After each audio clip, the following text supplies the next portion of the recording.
오늘 함께 볼 말씀 구약성경 창세기 26장 23절과 24절의 말씀입니다. 구약성경 36쪽 전후 26장 23절 24절 제가 읽겠습니다. 이삭이 거기서부터 브엘세바로 올라갔더니 그 밤에 여호와께서 그에게 나타나 이르시되 나는 내 아버지 아브라함의 하나님이니 두려워하지 말라. 내 종 아브라함을 위하여 내가 너와 함께 있어 내게 복을 주어 내 자손이 번성하게 하리라 하신지라. 아멘. 할렐루야. 오늘도 저와 여러분의 가정, 자녀 그리고 하는 모든 일들마다 하나님의 도우시는 손길로 함께 하시길 주님의 이름으로 축복합니다. 특별히 지난 8월 말부터 성령님께서 제 마음에 감동을 주셔서 계속 기도하고 있는데, 올해가 가기 전 8월부터 12월 사이에 9월부터 12월 사이에 저와 여러분의 가정과 자녀들에게 눈에 띄게 표시나는 하나님이 주시는 복이 임하길 주님의 이름으로 축복합니다. 특별히 또 사정이 있어서 함께하지 못하고 영상으로 예배드리고 있는 우리 성도들에게도 같은 복으로 임하기를 축복합니다. 지난주 설교 제목 기억하고 계시나요? 네. 지난주 설교 제목이 뭐였나요? 복 받는 자, 복 받는 자. 그 설교에 이어서 오늘 계속 말씀드린다면, 하나님이 주시는 복은 어떤 것에도 제약을 받지 않는 복입니다. 하나님이 우리에게 주시고자 하는 복은 그 어떤 것도 막을 수 없는 복인 줄로 믿습니다. 특별히 하나님이 우리에게 주시는 복은 시간의 제한이 없어야 됩니다. 시간의 제약을 받지 않아야 됩니다. 그래서 다윗은 시편 23편 6절 우리가 잘 아는 말씀, 내 평생의 선하심과 인자하심이 반드시 나를 따르리니, 평생이라고 하는 단어를 썼습니다. 하나님이 주시는 복은 일시적인 복이 되면 안 됩니다. 유효기간이 있어서는 안 됩니다. 우리가 이 땅에서의 삶을 마칠 때까지 그 복은 계속되어야 할 줄로 믿습니다. 그리고 더 나아가서 이 땅에서뿐만 아니라 영원까지 이어지는 복인 것입니다. 여러분, 이 땅에 육신을 입고 사는 동안에 나이 많아 늙을 때까지 하나님이 주신 복을 누리고 또 영원까지 이어지는 복을 누린 대표적인 사람 중에 한 명이 아브라함입니다. 창세기 24장 1절에 아브라함에 관한 이야기가 나오고 있습니다. 같이 읽어볼까요? 아브라함이 나이가 많아 늙었고 여호와께서 그에게 범사에 복을 주셨더라. 아브라함이 나이가 많아서 늙을 때까지 범사의 모든 일에 하나님이 복을 주셨다는 것입니다. 여러분, 그 중에서도 특별히 우리가 이 땅에 사는 동안에 꼭 받아야 될 복이 있다면 자식의 복을 받는 게 참 귀한 일입니다. 자식이 어려움을 겪는 걸 보고 있으면 부모는 다른 복을 받았다 할지라도 그 복이 별로 의미가 없어집니다. 다른 영역에 많은 복을 누리고 있음에도 불구하고 자식이 어려움이 생기면 그 복들이 나에게 더 이상 복으로 느껴지지 않는 경우들이 많이 있습니다. 그러므로 우리가 여러 영역의 복들도 받아야겠습니다만 자식이 잘 되는 복을 누릴 수 있기를 바랍니다. 여러분, 성경에 보면 아브라함의 아들 이삭은 하나님께 특별히 한 것이 별로 없습니다. 하나님을 위해서 특별히 이삭이 뭐 대단한 일을 한 것이 없습니다. 안 나옵니다. 그럼에도 이삭은 형통의 복을 받았습니다. 아브라함은 이삭이 형통의 복을 누리는 것을 보는 복을 또 받았습니다. 창세기 26장 12절부터 14절 말씀 볼 겁니다. 이삭이 그 땅에서 농사하여 그 해에 100배나 얻었고 여호와께서 어떻게 하셨다? 복을 주심으로. 13절 이삭 그 사람이 창대하고 왕성하여 마침내 큰 부자가 되어 14절 양과 소가 떼를 이루고 종이 심이 많았으므로. 하나님께서 아브라함과 맹세한 것을 이루기 위하여 내가 내 자손에게 복을 주겠다고 아브라함에게 약속했는데 그 약속을 이루시기 위하여 아브라함의 자손 이삭에게 하나님이 큰 복을 주셨다는 겁니다. 그런데 14절 후반부에 보십시오. 원수 마귀는 하나님의 자녀들이 복받고 잘 되는 걸 싫어합니다. 그래서 틈만 나면 원수 마귀는 우리가 하나님께 받은 복을 훔쳐가려고 별짓을 다 합니다. 창세기 26장 14절 후반부부터 15절 16절을 보면 블레셋 사람이 그를 시기하여 그 아버지 아브라함 때에 그 아버지의 종들이 판 모든 우물을 막고 흙으로 메웠더라. 그리고 16절 블레셋의 왕 아비멜렉이 이삭에게 이르되 네가 우리보다 더 잘 되는 거 우리 배 아파서 못 보겠다. 우리를 떠나라. 아브라함에게 물려받은 우물을 다 메꿔버리고 다 쫓아버립니다. 그런데 여러분, 이때가 중요합니다. 이삭은 불필요한 충돌을 피하고 다 그걸 놔두고 떠납니다. 어떻게 그렇게 떠날 수 있었을까? 이삭에게는 아버지 아브라함으로부터 물려받은 믿음이 있었습니다. 아버지 아브라함에게 물려받은 믿음, 하나님이 내게 복 주시겠다고 약속하셨어. 내가 여기에서 이 우물을 버리고 떠나야 되는지 당장 이해는 되지 않고 억울하지만 그래도 하나님이 나를 축복한다고 하셨으니까 나는 축복할 것을 믿어. 그리고 그대로 놓고 떠납니다. 그러면 또 블레셋 사람들이 쫓아와서 우물을 빼앗고 메꾸고 또 떠나서 이삭은 또 우물을 파고 거기까지 쫓아와서 또 빼앗고 메꾸고 하면 또 떠나서 파고. 그런데 여러분 아십니까? 그 사막에 우물 하나 구하는 게 너무나 힘든 일이에요. 목축업을 하던 그 사람들에게 우물이 있다는 건 엄청난 재산이에요. 그래서 우물 파는 게 쉽지 않고요. 아무리 파도 물이 나오는 게 쉽지 않아요. 그런데 이삭은 어디를 가든지 파기만 하면 나왔어요. 여러분, 파기만 하면 물이 나오는 걸 다 같이 형통의 복, 형통의 복을 받는 겁니다. 저는 우리 자녀들이 이 형통의 복을 받기를 축복합니다. 손대는 일들마다 잘 풀리는 복이 있기를 바랍니다. 그러면 이삭은 어떻게 해서 이렇게 파기만 하면 물이 나오는 형통의 복을 받을 수 있었나? 오늘 우리가 읽은 본문 창세기 26장 중에서 3절과 4절에 그 답이 있어요. 자, 3절 보세요. 하나님이 아브라함의 아들 이삭에게 하시는 말씀입니다. 이삭아, 이 땅에 거류하면 내가 너와 함께 있어 내게 복을 주고 내가 이 모든 땅을 너와 내 자손에게 주리라. 내가 내 아버지 아브라함에게 뭐 한 거요? 맹세. 내가 네 아버지 아브라함과 맹세했어. 그래서 나는 그 맹세를 지켜야 돼. 그래서 너에게 복을 주는 거야.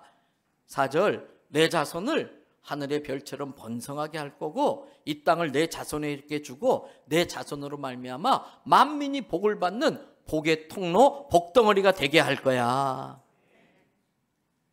사랑하는 대연성결교회 성도 여러분, 저는 우리 자녀들이 이 이삭이 받았던 복을 받기를 축복합니다. 그런데 하나님께서 이삭에게 이러한 복을 주신 이유가 있습니다. 5절에 보십시오. 26장 5절에 보니까 다 같이 읽습니다. 이는 아브라함이 내 말을 순종하고 내 명령과 내 계명과 내 율례와 내 법도를 지켰음이니라 하시니라. 이삭아, 네가 나를 위해 딱히 한 거 없지만 네 아버지 아브라함이 내 명령과 법도와 규례와 율례를 다 지켰어. 그래서 내가 네 아버지 때문에 널 축복하는 거야. 또 오늘 본문 우리가 아까 읽었던 말씀 보세요. 26장 23절 24절. 이삭이 거기서부터 부엘세바로 올라갔더니 24절, 그 밤에 여호와께서 그에게 나타나 이르시되 나는 내 아버지 아브라함의 하나님이니 두려워하지 마라. 그 다음 뭐라고 되어 있어요? 아주 중요해요. 내 종 아브라함을 위하여 내가 너와 함께 있을 거야. 너에게 복을 주고 내 자손이 번성하게 할 거야. 누구를 위하여? 아브라함을 위하여. 이삭을 위하여 이삭에게 복을 주는 게 아니라 이삭의 아버지 아브라함을 위하여 이삭을 축복하겠다는 겁니다. 여기서 우리는 중요한 인생의 교훈 깨닫습니다. 아버지가 하나님 잘 믿고 그 어머니가 예수님 잘 섬기고 그 부모들이 교회를 잘 섬기면 그 자식이 복 받는 줄로 믿습니다. 여러분, 이건 기복신앙이 아니에요. 성경에 나온 그대로예요. 자기가 딱히 한 것도 없는데 그 부모들 때문에 하나님이 주시는 복을 받는 거, 이걸 다 같이 따라합시다. 이삭의 복. 이삭의 복이라고 그럽니다. 우리들 중에는 믿음의 1세대들이 있어요. 그 가문과 그 가정에서 처음으로 예수님 믿기 시작한 믿음의 1세대들이 있습니다. 그 믿음의 1세대들은 믿음을 개척하는 세대이기 때문에 영적 전쟁이 치열해요. 이런저런 어려움들이 많이 있어요. 그래서 많은 경우에 포기하는 경우들도 있습니다. 그러나 그 믿음의 1세대의 길을 끝까지 걸어가면은 그걸 아브라함의 길이라고 하는데, 그 아브라함의 자손과도 같은 그 자식들은 이삭의 복을 받는 거예요. 내가 믿음의 1세대로서 끝까지 믿음의 길을 가면 내 자식이 이삭의 복, 형통의 복 받는 걸 믿으시기 바랍니다. 여러분, 저도 이삭의 복을 누리고 있는 사람입니다. 제 아내가 종종 저한테 그런 말이에요. 당신 목회 좀 잘 나간다고 까불지 마라. 당신 한 게 뭐가 있냐. 다 당신 아버지 덕이다. 이 이야기해요. 여러분, 저희 부친께서 인천 도원교회를 건축하시다가 44살에 너무 과로해서 한 달 만에 하나님의 부르심을 받고 돌아가셨어요. 그때 저는 19살, 남동생 17살, 여동생 15살, 고등학교, 중학교, 저는 대학교 1학년. 교회는 건축하느라고 다 부숴놓고 능력이 안 돼서 저희 가정에 조금도 어떻게 도움을 줄 수 없어서 제가 5시에 중1짜리 영수 가르치고 7시에 중3짜리 영수, 고1짜리 9시에 고1짜리 영수 가르치면서 겨우겨우 그날 하루하루 이렇게 돈을 모아서 먹고 살았어요. 그런데 저희 아버지는 11남매 중에 처음 예수님 믿은 분이에요. 저희 어머니도 아주 유교 집안에 처음 예수님 믿은 두 분이 만나서 신앙생활하는 게 결코 쉽지 않았어요. 그런데 목사가 되셨고 또 그렇게 목회를 잘 하셨어요. 그런데 갑자기 돌아가셨어요. 그때는 제가 이해가 되지 않았습니다. 하나님께 반항도 하고 이렇게 어려운 시간들을 보냈어요. 근데 지금 돌이켜보니까 그 일이 없었다면 저는 공대를 그만두고 신학대학교 가서 목사가 되지 않았을 겁니다. 어려운 시간들이 있었지만 지나고 나니까 그 어려운 시간 때문에 제가 목회하는데 많은 도움이 돼요. 처음 대연선교회 부임 와서 담임 목사로 목회하는데 주일 대예배 시간에 헌금 시간마다 눈물이 나서 헌금 기도를 못 해드릴 정도로, 제 장인께서 야 이제 창피하니까 좀 그만 좀 울어라 할 정도로. 우리 김영욱 목사님이 에레미야 선지자잖아요. 눈물의 선지자. 저도 초창기에 눈물 많이 흘렸어요. 그런데 그것이 목회에 도움이 되었고요. 그 뒤로 저는 별일 없이 무난하게 목회해 왔어요. 이번에 제가 뭐 자격이 돼서가 아니고 대단해서가 아니고 어떻게 타이밍이 되다 보니까 교단 부총회장이 이렇게 문안이 될 수 있었고, 큰 문제가 없으면 내년에 교단의 총회장이 될 겁니다. 여러분, 우리 교단이 이제 거의 120년의 역사를 갖고 있는데 지난 120년 동안 총회장이 77명밖에 나오지 않았어요. 근데 거기에 이제 저도 들어가게 돼서 얼마나 영광이고 감사한지 몰라요. 근데 그렇게 될 수 있었던 것, 3명이 동시에 출마하고 또 반듯한 방법으로 클린 선거를 하면서 이렇게 한다는 게 쉽지 않았는데, 제가 처음으로 그 일을 해낼 수 있었던 거 제가 잘나서가 아니고 순전히 아버지께서 순교적 삶을 살은 것에 대한 하나님의 은혜인 줄로 믿습니다. 이삭의 복을 제가 누리는 거예요. 감사하게도 저희 성결교단은 5월 달에 교단 총회를 하는데 장로교단은 거의 대부분이 지난주에 총회를 했어요. 근데 이분들이 선거운동, 총회장 선거운동을 하면서 성결교회처럼 우리도 클린 선거하자 계속 그렇게 운동했는데, 놀랍게도 올해는 전부 다 클린 선거하신 분들이 부총회장이 되셨어요.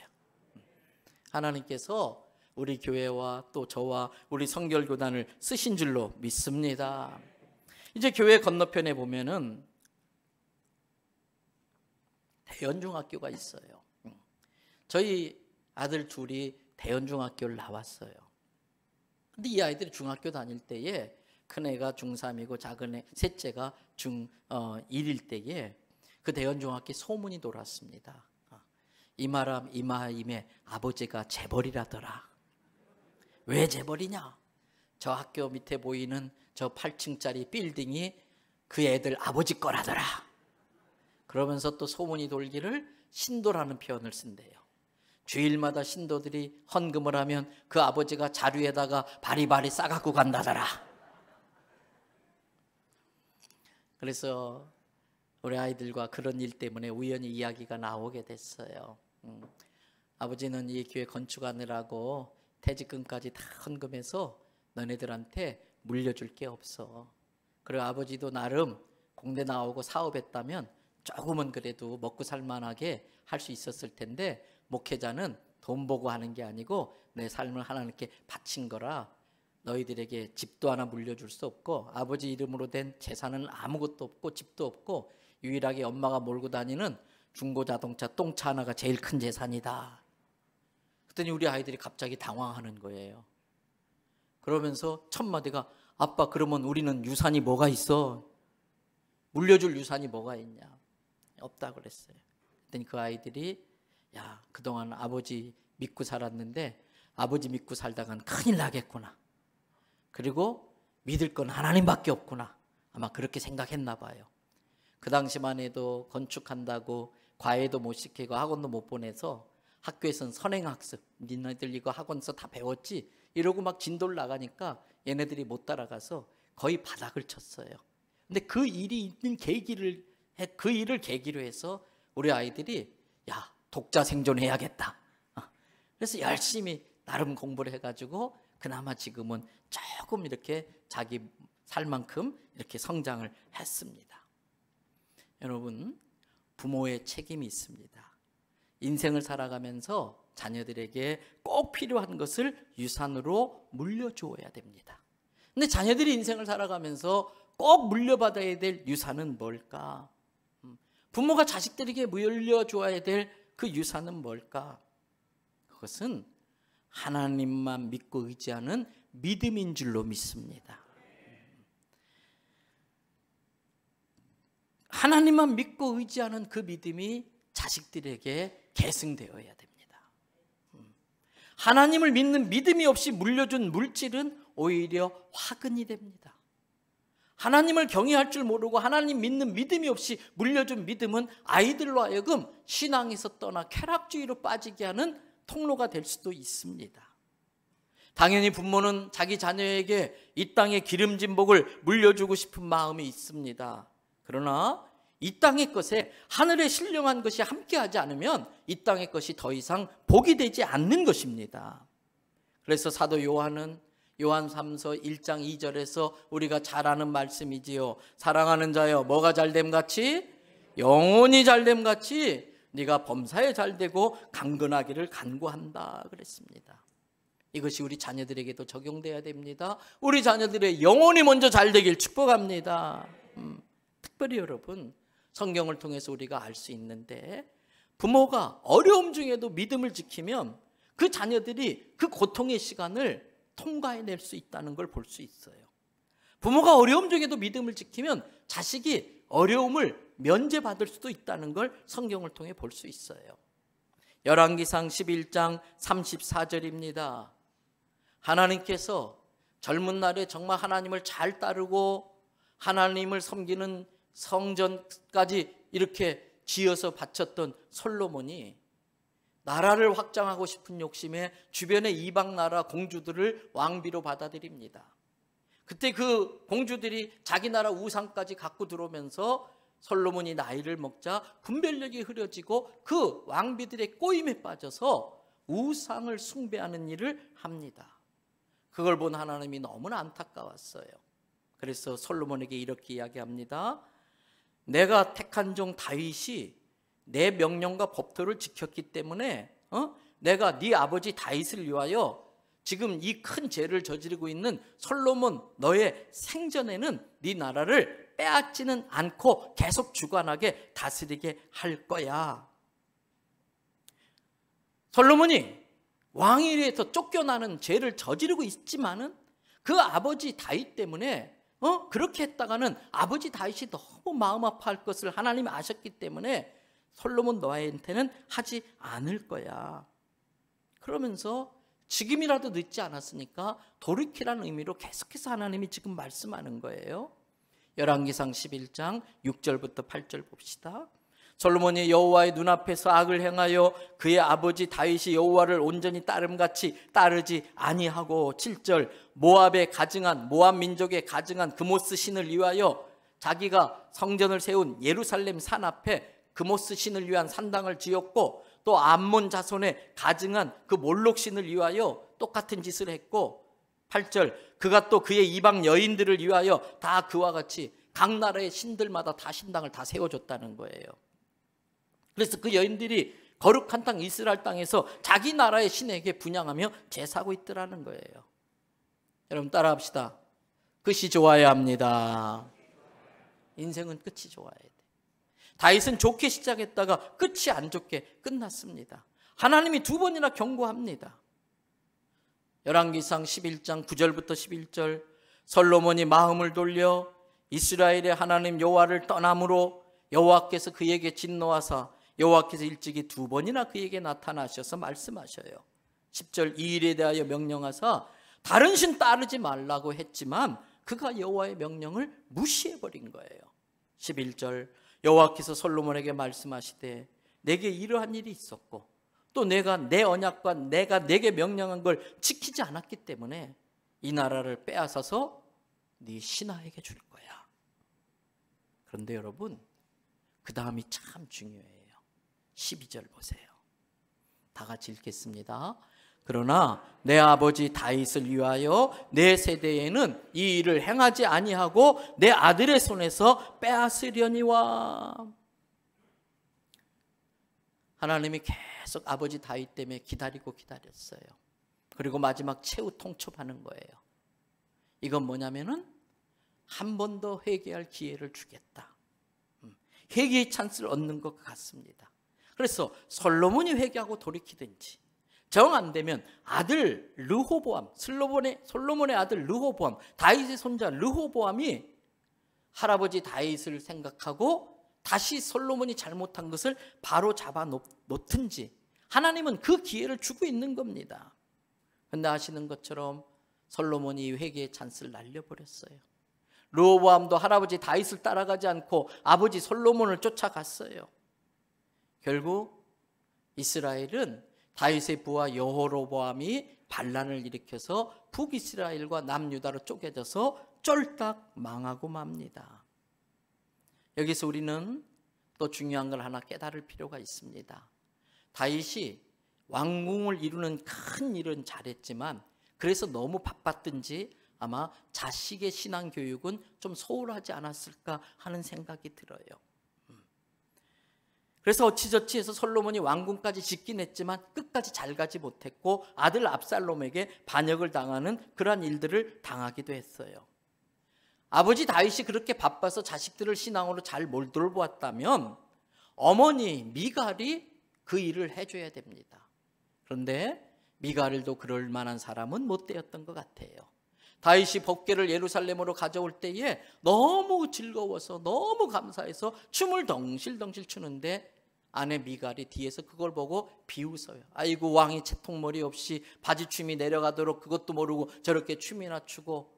하나님이 법궤 들어오는 걸 기뻐하는 다윗을 조롱하고 경멸했어요. 그런 걸 볼 때에 이 미갈이 자녀들을 말씀으로 잘 양육한 것 같지는 않아요.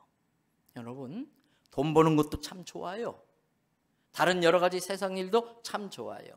그런데 자녀들이 아버지 나랑 좀 대화 좀 해요. 딸이 아빠 나하고 같이 좀 놀러 가요. 그래 내가 너네들을 위해서 이렇게 고생해. 돈 벌면 그렇게 해줄게. 그땐 늦어요. 이제 내가 좀 여유 생겨서 아이들하고 야 우리 좀 같이 만나자. 우리 같이 좀 여행하자. 아빠 나 바빠요. 이제는 자녀들이 튕기는 거예요. 여러분 자녀들에게 신앙을 유산으로 계승하기 위하여 자녀들과 영적인 시간을 많이 가지시기를 바랍니다. 간증을 많이 나누셔야 돼요. 특별히 하나님은 자녀들이 부모들이 한 실수를 반복하는 걸 원치 않습니다. 다시 오늘 본문 창세기 26장 2절을 가보세요. 여호와께서 아브라함의 아들 이삭에게 나타나 이르시되 네 아버지가 했던 것처럼 너는 애굽으로 내려가지 말고 내가 너에게 지시할 땅으로 가라. 창세기 12장 1절에서 하나님이 아브라함을 부르실 때 한 이야기와 똑같습니다. 아브라함이 순종하고 하나님 지시한 땅으로 갔습니다. 그런데 그 땅에 기근이 들었어요. 창세기 12장 10절 말씀 보세요. 그 땅에 기근이 들었으므로 아브라함이 애굽에 거류하려고 그리로 내려갔으니, 여러분, 하나님이 지시할 땅에 갔어. 기근이 들어도 아브라함은 버텼어야 돼요. 왜? 먹을거리는 부모 없는 자식이 걱정해야 될 문제입니다.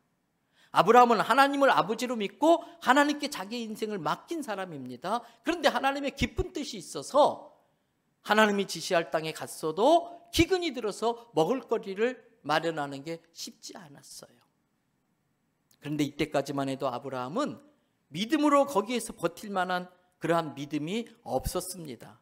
그래서 스스로 먹거리를 해결해 보려고 식량이 많은 애굽에 내려갔다가 자기 아내 사라를 애굽 왕 바로에게 빼앗길 뻔한 끔찍한 일을 당하게 됩니다. 그런데 다행히 하나님이 개입하세요. 따라하십시다. 하나님은 나의 실수도 봐주시고 선용하셔서 결국은 유익하게 해주신다. 하나님이 바로를 혼내고 애굽에게 많은 은금 보화를 주어서 올려보내라고 이야기해서 그 위기를 모면할 수 있었습니다. 여러분, 그 아브라함의 이야기를 통해서 우리는 알아야 돼요. 어떤 문제가 생겼을 때에 내 지혜로 내 방법으로 해결하려다간 문제가 더 꼬인다는 겁니다. 다행히 늦게라도 회개하고 하나님께 매달리면 하나님이 개입해서 내게 유익하게 바꿔주지만 그 과정을 통해 아브라함은 많은 어려움의 시간을 보냈던 것이지요. 이삭도 마찬가지입니다. 창세기 26장 6절을 보십시오. 이삭이 어디에 거하고 있습니까? 그랄에. 그런데 거기 거하면 안 됩니다. 브엘세바까지 갔었어야 됩니다. 그런데 거기에 먹거리가 많고 거기가 편하다고 이삭은 그랄에 머물렀습니다. 그때 이삭은 똑같은 아버지가 아브라함이 했던 똑같은 일을 합니다. 자기 아내를 아내라고 밝히지 못하고 그 리브가를 누이라고 합니다. 그 일로 인하여 이삭은 망신을 당합니다. 블레셋 왕 아비멜렉이 그 사실을 나중에 알고 책망합니다. 창세기 26장 10절입니다. 아비멜렉이 이르되 내가 어찌 우리에게 이렇게 행하였느냐? 백성 중 하나가 내 아내와 동침할 뻔하였도다. 내가 죄를 우리에게 입혔으리라. 그때부터 이삭은 영적 권위를 상실하고 블레셋 사람들이 이삭의 우물을 빼앗는 일들이 그 다음에 시작됩니다. 여기서 우리는 깨달아야 됩니다. 우리가 자식들에게 좋은 것을 물려줄 수도 있지만 안 좋은 것을 본의 아니게 물려줄 수도 있다는 걸 알아야 됩니다. 그래서 늘 자식 앞에서 내 삶의 모습을 살피고 조심해야 됩니다. 자식들에게 좋은 모습, 좋은 습관 물려줘야 됩니다. 특별히 남들에 대해서 좋은 말 하는 것을 보여줘야 됩니다. 아이들이 있는데, 아이들이 듣는데 남들에 대해서 안 좋은 이야기 자꾸 하면 아이들은 부모를 존경하지 않습니다. 특별히 여러분, 자녀들이 듣는데 목회자나 성도나 교회에 대하여 좋은 이야기를 많이 해주셔야 자녀들이 신앙이 잘 자랍니다. 자녀들이 듣는데도 불구하고 목회자에 대해서, 교회 성도, 다른 성도들에 대해서, 교회에 대해서 안 좋은 이야기를 하면 그 교회를 통해, 그 목회자를 통해 영의 양식을 받아야 될 우리 아이들이 방해를 받게 되고 영적으로 바로 성장하기 어려워지는 것입니다. 여러분, 저는 우리 대연성결교 성도들은 자녀들에게 좋은 것만 물려주는 부모 되기를 축복합니다. 아버지 아브라함이 한 실수, 아내를 아내라고 밝히지 못하고 누이라고 했던 그 실수를 왜 이삭이 똑같이 반복했을까? 여러분, 아브라함이 이삭에게 아마 그 이야기는 안 해줬을 거예요. 애굽에서 많은 금은보화를 갖고 온 이야기는 해줬지만 그 어머니 사라에게 있었던 그 이야기를 창피해서 안 해줬을 거예요. 아닙니다. 지혜로운 부모는 아이가 커가면 그때부터 아이의 친구가 되려고 노력해야 됩니다. 그래서 점점 부모와 자식은 친구 관계로 발전해야 좋습니다. 그러면서 자녀들에게 부모의 약점과 부모의 어려운 것들을 함께 나누고 기도 부탁을 해야 됩니다. 가정의 재정의 상황을 이야기하고, 가정에 어떤 어려운 일이 있으면 그걸 이야기하고, 또 아버지가 심적으로 힘들고 어머니가 여러 가지 힘들고 어려운 일이 있으면 딸에게, 아들에게 실은 내가 이렇게 해서 마음이 참 힘들고 어렵다 이야기하고 기도 부탁해야 됩니다. 그래서 자식들이 부모들을 위해서 기도하는 과정을 통해 믿음이 자라고 신앙이 그 아이들에게 계승될 수 있는 것입니다. 다행히 하나님은 아브라함에게도 그랬던 것처럼 이삭에게도 은혜를 베푸셔서 그 브엘사바로 가지 않고 그랄에 머물렀던 그 이삭이 그 아내의 문제로 인하여 더 이상 그랄에 머물지 못하고 떠나게 됩니다. 어디로 떠났는지 오늘 본문입니다. 창세기 26장 23절부터 이삭이 거기로부터 어디로 올라갔더니 브엘세바. 비에르라고 하는 히브리어 단어는 우물이란 뜻입니다. 세바라고 하는 것은 세븐, 일곱이라는 뜻입니다. 그래서 브엘세바는 7개의 우물이 있는 곳 또는 맹세의 우물, 그런 뜻입니다. 그 브엘세바에서 하나님은 다시 아브라함에게 나타납니다. 24절 보십시오. 그 밤에 여호와께서 그에게 나타나 이르시되 나는 내 아버지 아브라함의 하나님이니 두려워하지 말라. 그 다음 말이 참 중요해요. 뭐라고 돼 있어요? 내 종 아브라함을 위해서. 내가 너를 보는 것보다도 네 아버지 아브라함을 위해서 내가 너와 함께 있어 지켜주고 내게 복을 주고 내 자손이 번성케 할 거야. 그때 비로소 25절 보십시오. 이삭이 그 브엘세바에서 하나님을 예배하는 제단을 쌓고 여호와의 이름을 부르고 거기에 정착합니다. 브엘세바는 이삭에게 온전한 예배처가 되었습니다. 온전한 쉼터가 되었습니다. 그 브엘세바는 하나님이 아버지 아브라함이 아비멜렉과 언약을 맺고 죽을 때까지 머물렀던 곳입니다. 이곳에서 이삭은 하나님과 진정한 교제를 누리면서 쉼을 누리고 하나님의 약속을 재확인받은 곳입니다. 말씀 마칩니다. 우리가 하나님께 받는 복은 이 땅에서 나이 들을 때까지 유효기간이 없는 복이 되어야 할 줄로 믿습니다. 그리고 이 땅을 넘어서 영원까지 이어지는 복이 되길 바랍니다. 그리고 그 복은 자녀들에게 계승돼야 됩니다. 그런데 조심하지 않으면 나쁜 것까지 계승되기 때문에 우리가 그 부분을 놓고 기도하고 자녀들과 영적 교제의 시간을 많이 가지셔야 됩니다. 그래서 나는 자녀들에게 지금 무엇을 물려주고 있는가 한번 보시길 바랍니다. 그래서 올해가 가기 전에 하나님께서 나와 우리 자녀들에게 눈에 띄는 그러한 복을 내려주시기를 주님의 이름으로 축복합니다. 내 아이들이 이삭이 받은 형통의 복을 누리기를 주님의 이름으로 축복합니다.